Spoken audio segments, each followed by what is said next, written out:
Morning student. आज हम कुछ सिंपल क्वेश्चन हैं, ये इनको सॉल्व करेंगे।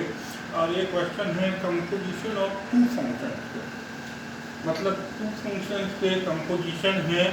और हम अलजेब्रा ऑफ कंटिन्यूटी में पढ़ चुके हैं कि टू फंक्शन को प्लस माइनस मल्टीप्लाई या डिवाइड कंटिन्यूअस फंक्शन को करें तो जो हमें फंक्शन मिलता है वो कंटिन्यूअस फंक्शन ही होता है। तो उसी पर बेस्ड ये क्वेश्चन है। दो बातें मैं और बताना चाहूँगा अभी आपको कि composition of two continuous function, composition of two continuous function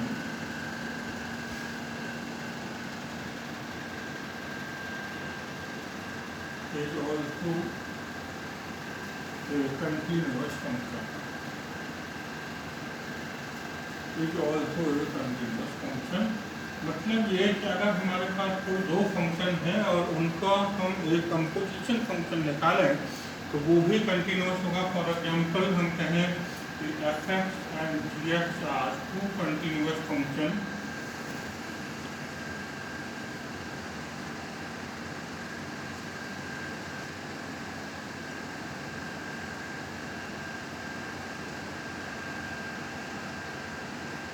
then f(o)(g(x) and g(o)(f(x) are also a continuous function. मतलब ये है कि अगर हमारे पास दो कंटिन्यूअस फंक्शन f(x) और g(x) हैं तो उनका अगर हम कंपोजिशन निकालें आइदर f(o)(g(x) और g(o)(f(x) तो जो दो ये कंपोजिशन फंक्शन निकलेंगे वो भी आपका कंटिन्यूअस फंक्शन होगा। अब हम लेते हैं फर्स्ट क्वेश्चन में हमें प्रूव करना है prove that f(x) = cos x² is a continuous function. तो अगर हम यहाँ पर देखें कि ये दो फंक्शन का कंपोजिशन है, अगर हम कहें cos x एक फंक्शन होता है तो यहाँ x की जगह x² लिखा है and x² is a polynomial function. तो यहाँ पे दो फंक्शन ये कंपोजिशन में लिखे हैं तो लेट कर लें यहाँ पर let h(x) = x² and g(x) = cos x। ये पॉलिनोमियल फंक्शन हो गया और ये ट्रिग्नोमेट्रिक फंक्शन हो गया। और हमें पहले से ही पता होता है all polynomial functions are continuous for every x belongs to R, and also we can say that every trigonometric function is also continuous over real numbers। तो हम लिख सकते हैं here h(x) = x² is a polynomial function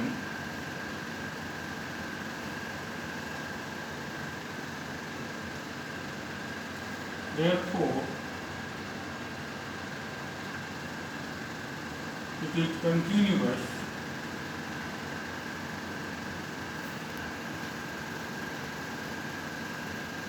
for every x belongs to R, and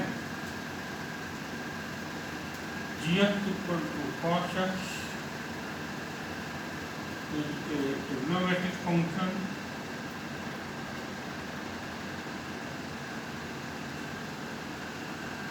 therefore it is also continuous function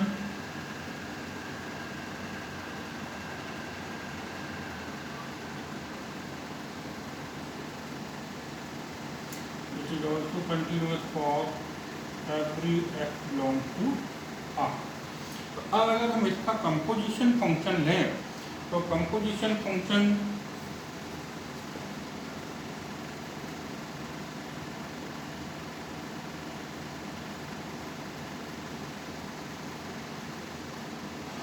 g(o)(h(x) इसको हम लिख सकते हैं g(h(x) दैट इज g(h(x) हमारे पास क्या है x²। और यहाँ से देखें तो gx क्या है cos x तो हम इसको लिख देंगे cos x²। इसका मतलब GOHX हमारे पास cos x² है, या हम कह सकते हैं cos x² इन दोनों फंक्शन का कंपोजिशन है। अभी हमने इसके पहले आपको थ्योरी बताई थी कि अगर दो कंटिन्यूअस फंक्शन हैं और तो उनका कंपोजिशन फंक्शन भी एक कंटिन्यूअस फंक्शन होता है। Therefore f(x) equal to cos x² is a continuous function। इस तरीके से ये क्वेश्चन हम कर लेंगे। हम आ गए हैं सेकेंड क्वेश्चन पर। सेकेंड क्वेश्चन में हमें प्रूव करना है कि prove that sin mod x is a continuous function. तो यहाँ पर हम देखें, सपोज कर लें that gx equal to mod x and hx equal to sin x। तो हम यहाँ से निकालें GO, इसका कंपोजिट फंक्शन अगर हम यहाँ पर देखेंगे तो कंपोजिट फंक्शन यहाँ बनेगा हमारे पास HOGX। लेकिन उसकी बाद में बात करें, हम यहाँ पर देखें ये दो फंक्शन हमने यहाँ पर ले लिए हैं, ये मॉडुलस फंक्शन है और ये ट्रिग्नोमेट्रिक फंक्शन है। और हमें मालूम होता है modulus function and trigonometric function are always continuous over real number. तो हम ये चीज़ यहाँ पे लिखते हैं, therefore here gx equal to mod x is a modulus function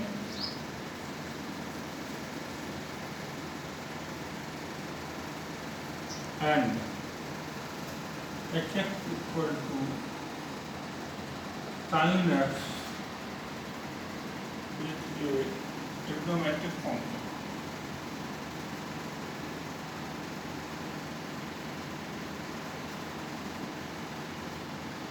And we know that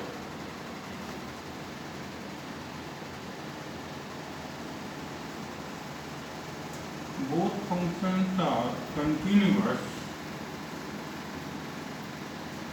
Both functions are continuous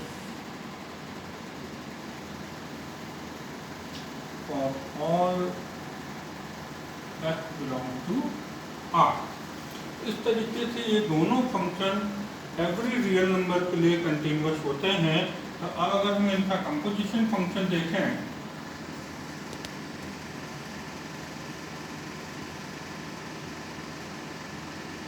composition function HOGX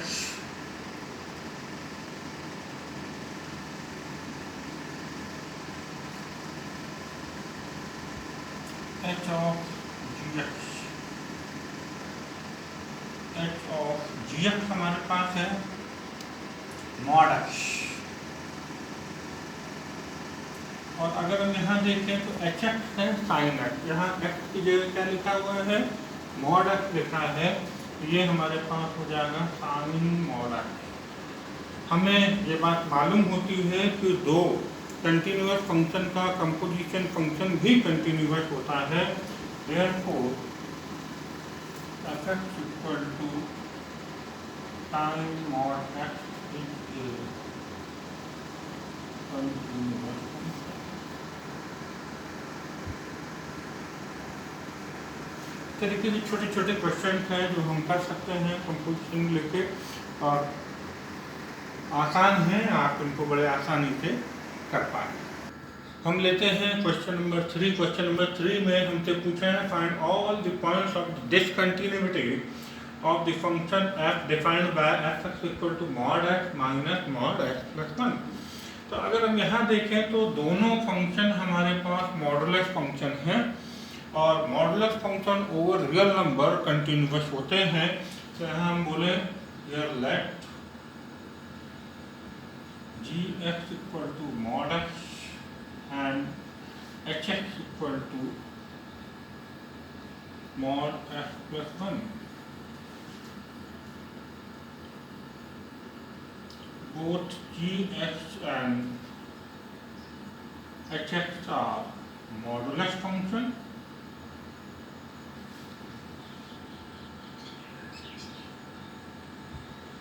and we know that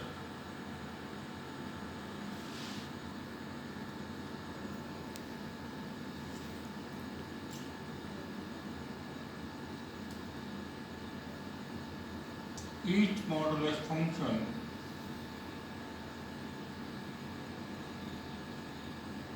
is continuous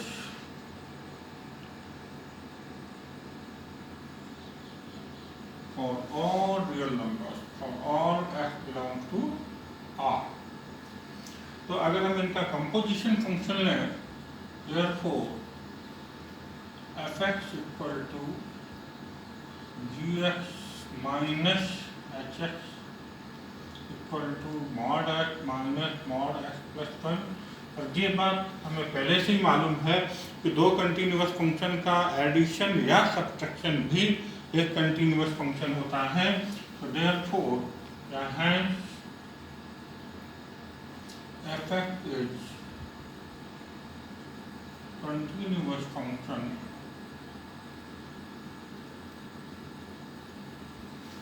for all x belong to R। लेकिन हमसे यहाँ पर point of discontinuity पूछा गया है, इसका मतलब यहाँ पर कोई भी डिसकंटिन्यूअस पॉइंट नहीं होगा। Therefore fx is not discontinuous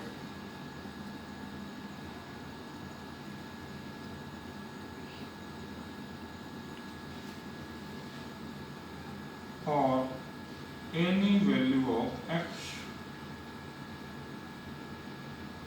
तो यहाँ पर x की कोई भी ऐसी वैल्यू नहीं होगी जिसके लिए ये गिवन फंक्शन आपका डिसकंटिन्यूअस हो। तो इस तरीके से हम इसको यहाँ पर क्वेश्चन को कर लेंगे। हम लेते हैं क्वेश्चन नंबर 4, जिसमें हमें प्रूव करना है fx equal to sine x square is a continuous function. ये बिल्कुल वैसा ही क्वेश्चन है जैसा क्वेश्चन नंबर 1 था। यहाँ हम लेट कर लें, let hx equal to x square and gx equal to sine x.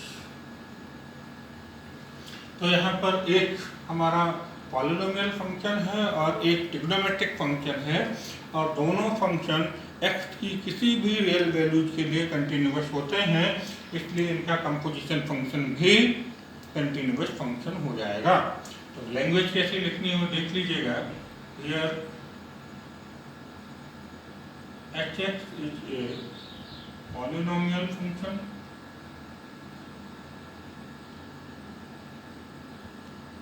and gx is a trigonometric function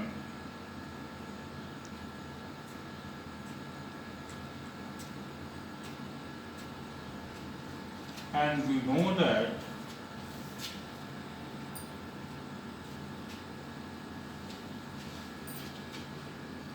both functions are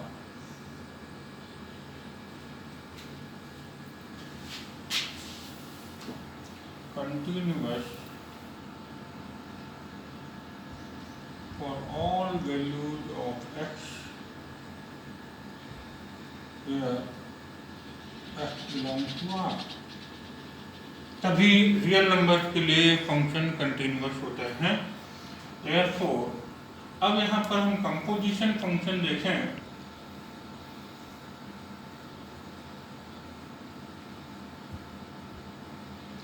composition function हम यहाँ लेंगे GOHX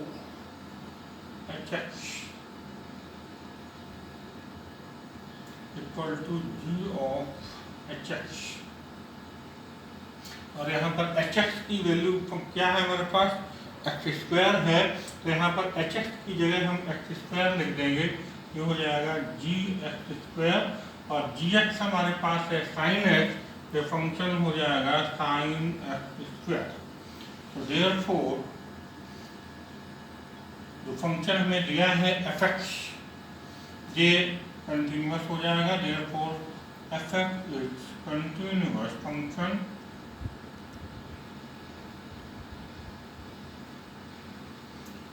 for all x belong to R, that is every real number के लिए ये function continuous होगा, चाहे x की कोई भी रियल वैल्यू हो, ये फंक्शन sin x² आपका कंटिन्यूस फंक्शन होगा।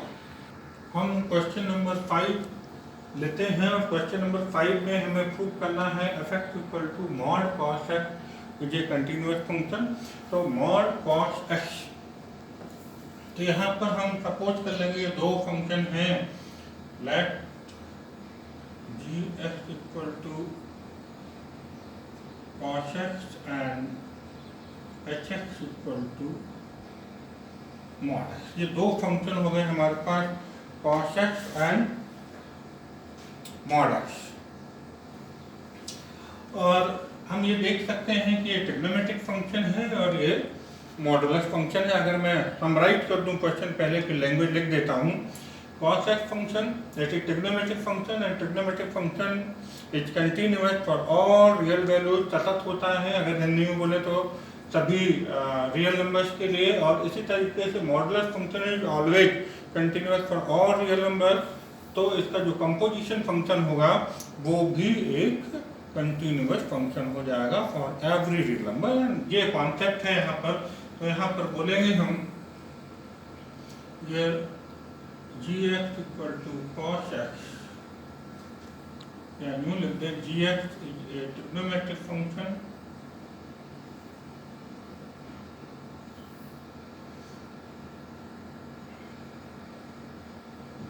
therefore it is continuous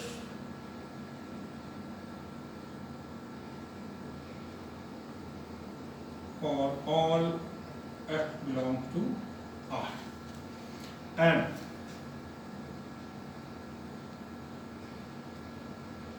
hx is a modulus function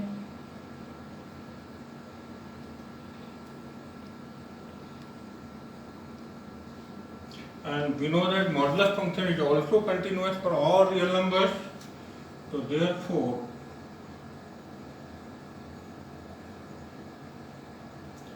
it is continuous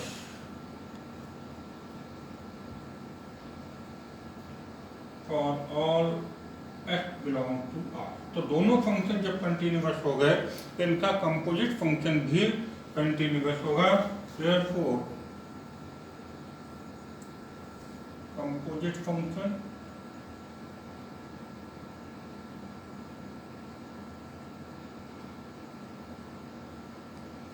हम यहाँ लेंगे HOGX,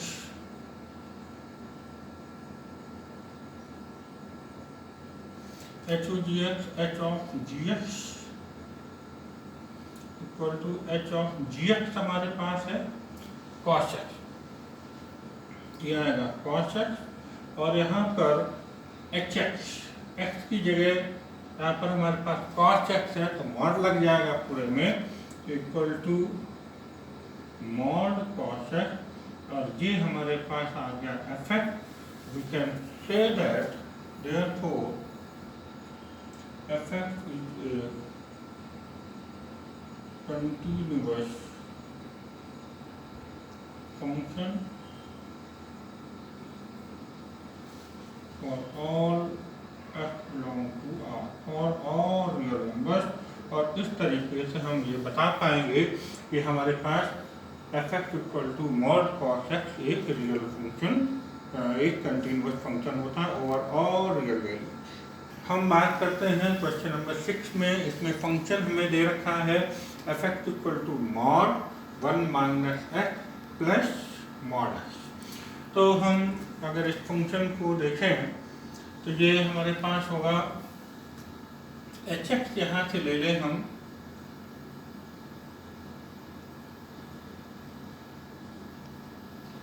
hx = 1 - x plus mod x। ये हम hx ले लेते हैं और यहाँ पर gx हम ले लेते हैं mod x, पूरा का पूरा। यहाँ पर हम इस तरीके से इन दो फंक्शन में इसको हम ब्रेक कर लें और जो पहला वाला फंक्शन होगा वो हमारे पास मॉडुलस फंक्शन होगा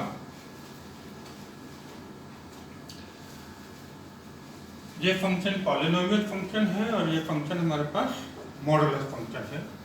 तो here h x equal to 1 minus plus mod x is a polynomial function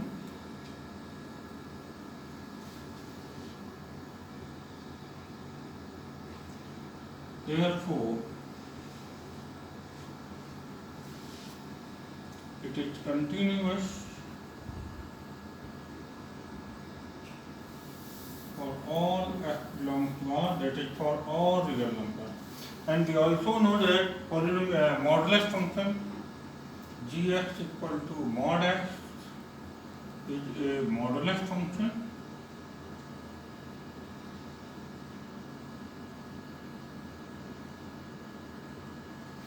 And we know that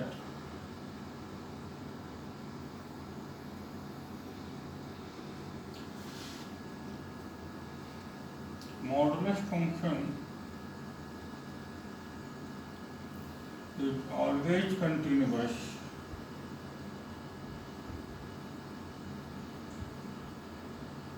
over R, that is over all real numbers. अब हम यहाँ पर कंपोजिशन फंक्शन लेके चलें, therefore composition function GOHX, that is G of HX, G of और HX की value हमारे पास यहाँ पर है 1 minus x plus mod x.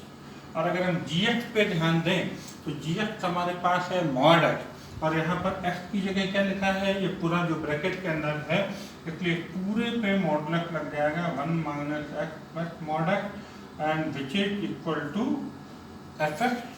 Therefore fx is continuous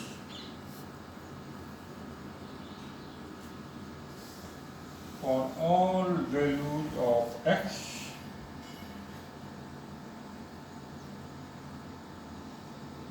where x belong to R, for all values of x, और यहाँ पर x कैसा है, x is a real number। तो ये फंक्शन सारे रियल नंबर पर कंटिन्यूअस होगा। चलिए अब हम लेते हैं क्वेश्चन नंबर 7 और इसमें हमें प्रूव करना है fx equal to mod x plus mod x minus 1 is a continuous function. तो यहाँ हम देख पा रहे हैं कि दोनों हमारे पास मॉडुलस फंक्शन हैं, दोनों मॉडुलस फंक्शन हैं मॉड एक्स और मॉड एक्स माइनस 1, और हमें मालूम होता है कि modulus function is always continuous over real number. तो पहला वाला मॉडुलस फंक्शन भी कंटिन्यूअस फंक्शन होगा, दूसरा मॉडुलस फंक्शन भी कंटिन्यूअस फंक्शन होगा, और जो कंटिन्यूअस फंक्शन का प्लस या एडिशन भी कंटिन्यूअस फंक्शन होता है। ये बेसिक कॉन्सेप्ट यहाँ पे लगने वाला है। और यहाँ पर हम लैंग्वेज लिख लेते हैं, here let gx equal to mod x and hx equal to mod x minus 1। Here both gx and hx are modulus function,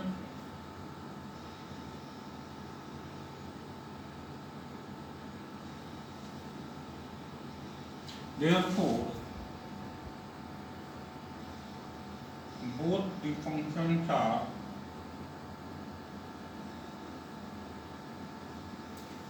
continuous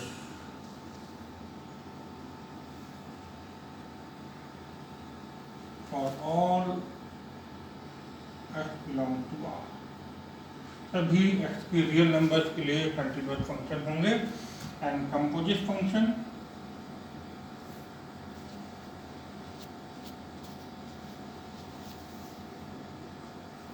यहाँ पर होगा gx प्लस fx, हमें यहाँ पर करना पड़ेगा gx प्लस hx। अगर हम निकालेंगे तो mod x plus mod x minus 1 और दैट इज ये किसके इक्वल हो जाएगा, एफ(x) के इक्वल हो जाएगा। तो देयरफॉर एफ(x) हमें मालूम होता है कि दो कंटिन्यूअस फंक्शन का प्लस या एडिशन भी एक कंटिन्यूअस फंक्शन होता है। देयरफॉर एफ(x) is continuous function for all x belong to R और ऑल एवरी रियल नंबर। तो इस तरीके से हम कह पाएंगे कि ये भी एक कंटिन्यूअस फंक्शन है। हम ले रहे हैं क्वेश्चन नंबर 8 और हमें ये बताना है f(x) equal to tan x is a continuous function. तो ये हर रियल नंबर के लिए कंटिन्यूअस नहीं होगा। देखिए कैसे देखेंगे इसको हम, f(x) equal to tan x और इसको लिख दें sin x upon cos x। तो F function is defined if cos x is not equal to 0, denominator 0 नहीं होना चाहिए।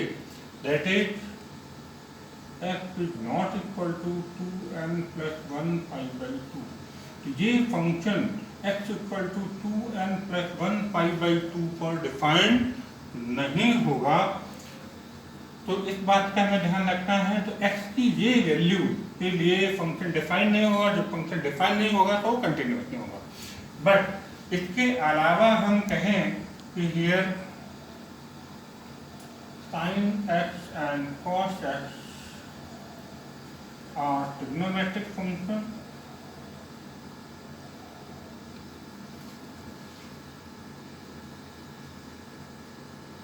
therefore both functions are continuous for all x belong to R. Therefore, f(x) equal to tan x is continuous where continuous for all values of x where function is defined। इसका मतलब ये हुआ कि ये x की सभी values के लिए फंक्शन हमारा कंटिन्यूअस होगा। लेकिन ध्यान ये रखना है कि cos x हमारा 0 नहीं होने पाए, मतलब x की value 2n plus 1 pi by 2 नहीं होने पाए। तो फंक्शन हमारा डिफाइन कब है, when cos x is not equal to 0। cos x is not equal to 0 होगा, जैसे x की value 2n plus 1 pi by 2 नहीं होनी चाहिए। उन सभी x को छोड़ने के बाद जितने भी रियल नंबर बचेंगे उनके लिए ये फंक्शन हमारा कंटिन्यूअस होगा। इस तरीके से बच्चों आप देख पा रहे हैं, छोटे छोटे क्वेश्चन थे लेकिन अच्छे क्वेश्चन हैं, कॉन्सेप्चुअल क्वेश्चन हैं। इनको हम प्रैक्टिस करेंगे तो ये धीरे धीरे हमें क्वेश्चन करने आने लगेंगे। Thank you.